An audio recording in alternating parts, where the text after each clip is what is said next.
dianggap suatu maksiat, yang maksiat dianggap kadang-kadang suatu ibadah. Tapi bersyukur ibu-ibu semuanya pada saat ini bisa belajar ilmu agama sehingga kita bisa tahu mana yang baik, mana yang buruk. Kita kembali lagi nggak usah poligami ya, sebahasan lagi. Nanti kita kalau sudah selesai mau dia amalannya apa dia berpoligami dikasih izin sama istri, nanti ada amalannya. Segera situ. Ini perlu saya hadirkan, mau saya ingat, karena ada istri-istri soleha masuk neraka. Ini biar bahasanya simple, biar ibu gak usah banyak mikir. Istri-istri soleha masuk neraka, bukan istri gak soleha ya. Ada istri-istri soleha masuk neraka. Tahu ibu siapa? Istri yang mendapati suaminya tidak baik, kemudian dia tidak baik dengan suaminya. Contoh, ibu punya istri mabuk. Contoh atau tidak betul.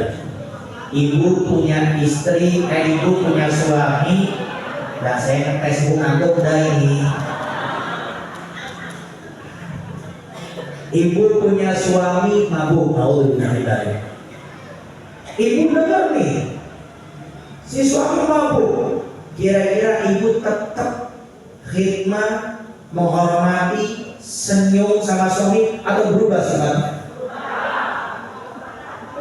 Berubah kan?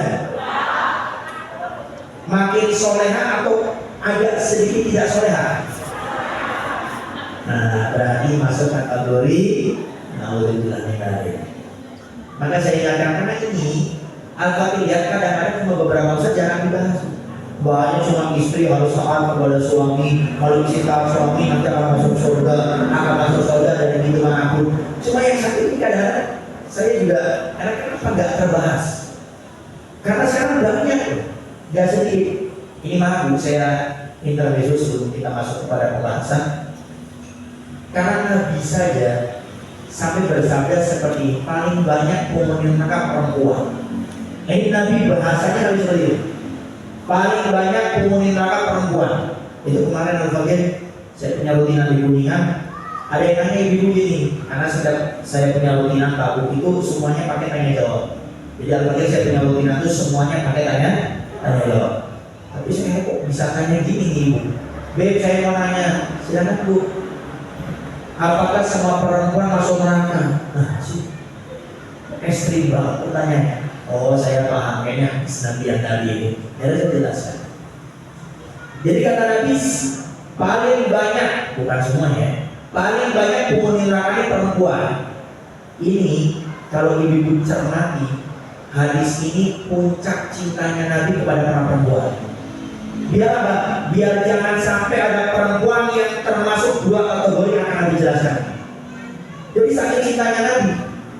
Jadi Nabi kasih tahu, wahai para perempuan, kalau bahasa sederhananya, wahai para perempuan, jauhi dua sifat ini agar kalian tidak masuk neraka. Ini puncak cintanya Nabi. Jadi kalau dalam kitab Ulumul Wijen karya Imam Nawawi itu Nabi waktu mau meninggal dunia Pak, itu ada 3 nasihat Nabi yang diberikan. Pertama, Nabi ingatkan masalah sholat. Dia bilang sama Nabi 2 kali, sholat. Kemudian yang kedua diingatkan kalau kamu punya budak jangan kasar dengan budak. Yang ketiga Nabi ingatkan apa? Istausu binisa yang baik sama istri, yang baik sama istri. Itu sebetulnya rasa sudah cukup. Tapi ternyata Pak Bu, Nabi sampai cintanya sama ibu-ibu semuanya. Nabi sampai katakan paling banyak penghuni neraka perempuan. Bukan Nabi nakut-nakutin, saking cintanya butuh wahai perempuan.